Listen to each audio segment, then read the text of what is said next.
Afin de percer le mystère du duel qui a opposé les deux plus grands artistes de la Renaissance, il faut assister à un corteo storico.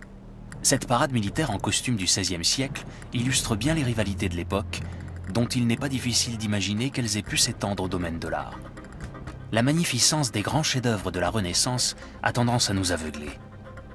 Or, pour démêler cette intrigue, il faut creuser la surface, ne pas se laisser mystifier par le faste des grands musées, ni par cette notion illusoire qu'est l'humanisme florentin. Un humanisme peut-être pas si humain que cela.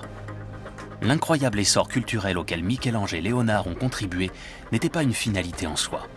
Non, la renaissance de l'art apparaît de fait comme un produit dérivé de la compétition. Le comte Niccolò Caponi évoque le sujet sans ambages. Cet historien doit son titre de noblesse et ce magnifique palazzo à ses ancêtres.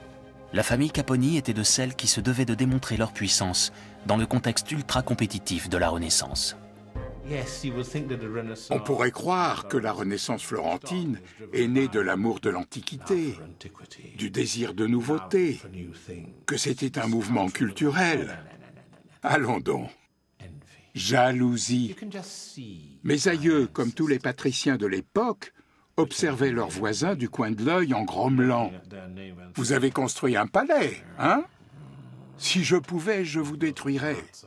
Mais comme je ne peux pas, je vais faire mieux.